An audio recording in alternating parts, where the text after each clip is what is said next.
Well, this is my last video for The Verge, but we wanted to say goodbye to all of you here properly. But, you know, I didn't want to make a video about emotions because this is a channel about tech. Although I have made videos about emotions about tech. Anyway, this is the processor series where we try and answer big questions about the philosophy of tech, and we thought it would be fun to make one last video that was about the most asked question that I've ever gotten. Okay, actually the second most asked question. The first most asked question is, what's a computer? And actually, I think I have a pretty good answer for that, and we might kind of hint at it in today's video. We'll get to the actual question in a second. Right now, I just want to say that this is not a why I'm leaving The Verge kind of video, because that's our 10-year anniversary poster. The Verge is awesome, and The Verge is going to continue to be awesome, just without me in the future. On this channel, you're going to be seeing a bunch of new faces and a bunch of faces that you already know and love. You're going to be seeing more videos with more regularity. So, you know, hit that subscribe button. It's the last time I get to say that. Here at The Verge, we think it's really important to disclose information when it's relevant. So here's my disclosure. I'm going to go work for Google on the platforms and ecosystems team, which means I'm going to be working in the future of software like Android and Chrome OS. I am very excited for this job, but that's not what this video is about. This video is about something else, and I am equally sad to be leaving The Verge. So we're making kind of a, I don't know, one last ride video, you know? Well, these tires need air. Maybe I should try and make a montage. Yeah.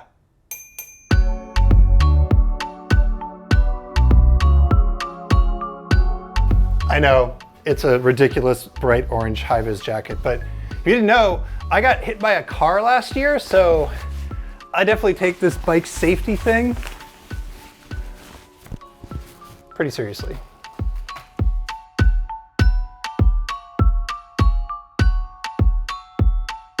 I got cars on my left, sidewalk on my right, separated from traffic.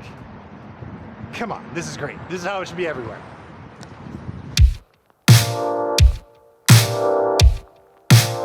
Look, we didn't want to just ghost all of you on YouTube, and I wanted to make one last processor video about the big questions about tech. So even if you've never heard about the thing that I'm about to ask, just know that it's about being online, about being a person online. So, one last time, here's a question. Where does my online name, Backlon, actually come from? So yeah, on pretty much every place online where I can make a user account, I use the name Backlon, which you're probably thinking, that's not a name or a word. It's hardly even a thing. So why do I call myself Backlon? Well, I don't. I call myself Dieter. Online, I have a username or a handle, and that handle is Backlon. It's the one that I always use. It refers to me, or maybe the online version of me, or maybe a character that I play online. It is a little bit confusing. And also, again, it's just a weird word, right? Backlon. It's disconnected. It has no history, no etymology. It's not connected to anything. It's just a series of letters or sounds that are associated with what I, Dieter Bohn, say and do on the internet. What is this word? Well, I kind of just told you. I don't think it's actually confusing in terms of what it actually means. It's my online handle. By the way, handle itself is a funny word, right? It's a thing to grab onto. And the word handle, as in a username, has a particular history. It comes from somewhere, and so do most names, right? They come from your parents usually, and there's some kind of family history or meaningful association with your great aunt or whatever. But Backlon, it's ahistorical. That is what's weird about that word and why everybody asks me about it. There's no story to it, but that is the story of it. I just made up a word. It turns out you can do that. People do it all of the time. And the reason that I use the name Backlon is that it's a reminder of the power of language to create both meaning and identity, and a reminder of how I think that process is both mysterious and kind of magical. But we should keep this grounded in tech. When it comes to picking usernames, we all do it, maybe not every day, but all of the time. And you can just use your name or an email or a variation on your name with a number or whatever, something random like a Pokemon or your favorite sports team, whatever. Usernames used to be a much bigger deal than maybe they are today. Maybe it's because so many of them have been used, and because in so many places you now need to pick a username that's connected to your real identity. But when you're making a username to log into a bank or your Uber account or whatever is fine. But when you're picking a handle, something to represent you on social media, you are making the first of 1,000 choices about how you're going to present yourself online, or some anonymous character online in the world if it's not directly you. That choice causes a cascade of associations for whoever sees that handle. Like, my pal Nilai's Twitter handle is reckless.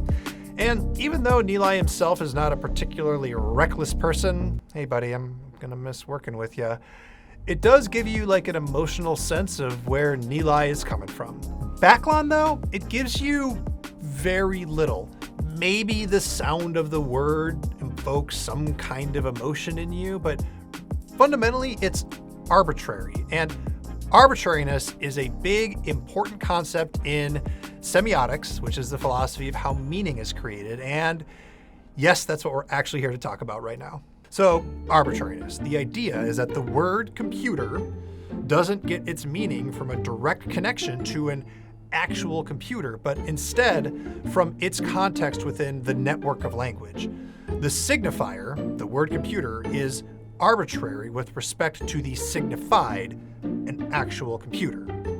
Okay, sorry. This is one reason why I think the whole what's a computer joke with the iPad is so fun to play with. The word and the thing are not literally connected, and that gives you a chance to argue about the meaning of both things, the signifier and the signified. Oh, and actually, as long as we're doing asides, it turns out this whole principle of arbitrariness thing is maybe not as universal as people used to think. Vice recently did a really good story about how the sounds of words turns out to be really similar across different languages. So lots of languages use like an E sound to connote little things because, you know, it's cute. Anyway, back to usernames and now the network of language.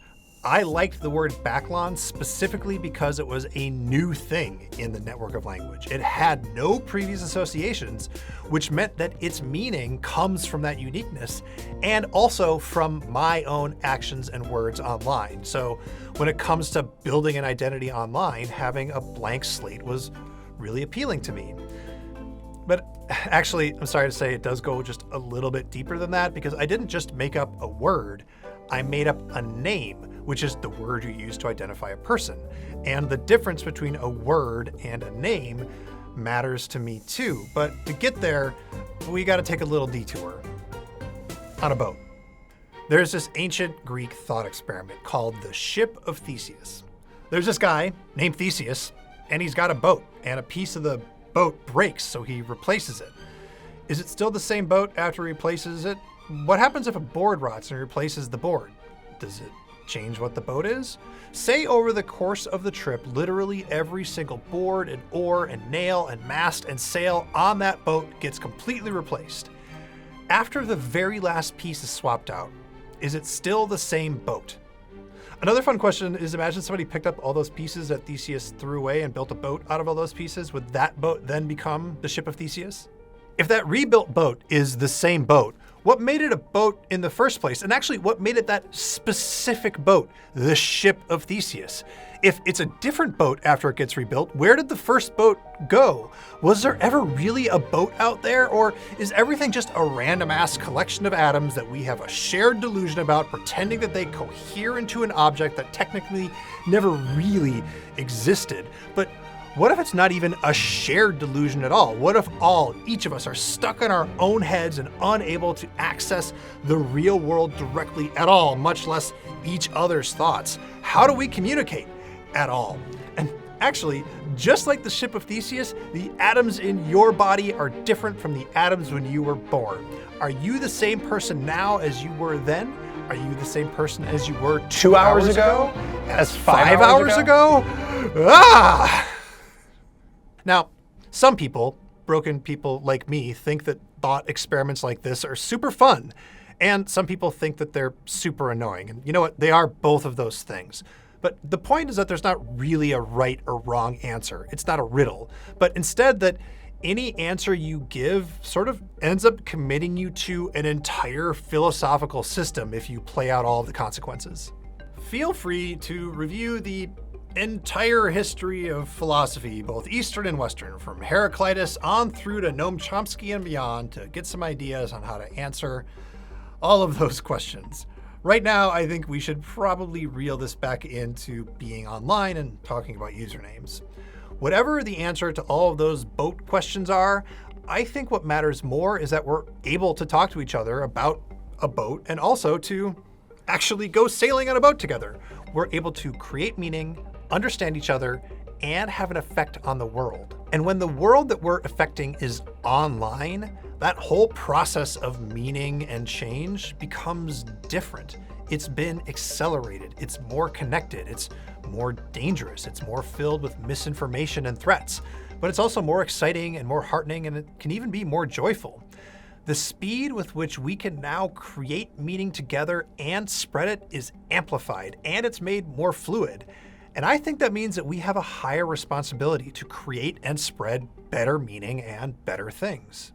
So to put it all together here, I think the thought experiment of the ship of Theseus and being online put those two things together, and it helps clarify a fundamental thing about the way that words and names have always worked to create meaning.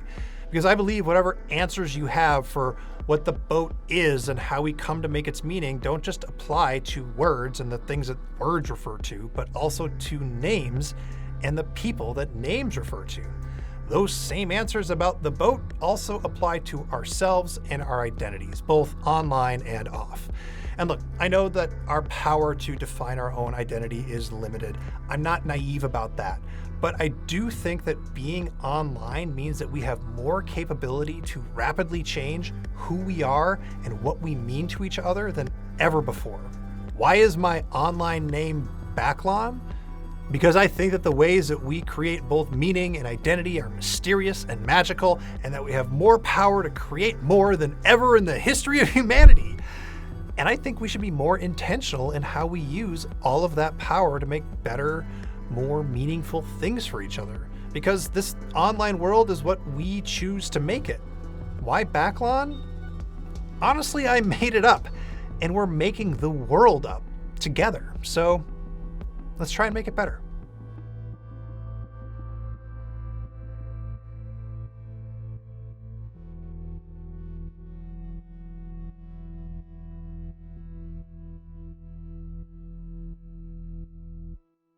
Well, everybody, thanks for watching. Thanks for letting me do one last semiotics and tech philosophy thing to wrap it up, and instead of talk about my feelings, because nobody wants to hear that, and I don't want to talk about it because it's hard. I am going to miss all of you. I'm going to miss hearing from you, but I'm still around. I'm still on Twitter, so please come say hi. I am Backlon, you might have guessed. I want to shout out everybody on the Verge video team. They put an incredible amount of work and even more care into all the videos that we make on YouTube, on TikTok, Instagram, coming to Netflix soon. Stay tuned for that. I hear that's going to be really good. So I'm going to say a bunch of names. Some of them are going to be familiar to you. Some of them might not be, but all of them are super important to the work that The Verge does. So thank you to Nori, Phil, Maria, Jeanette, Caitlin, Denise, Grayson, Will, Joel, Will Poor, Andrew, Alex Diakonis, Alex Parkin, Becca, Corey, Owen, and most of all to my very good friend Viren, who's been out here in San Francisco with me for many years, just doing incredible camera work. Stay tuned for more from that guy.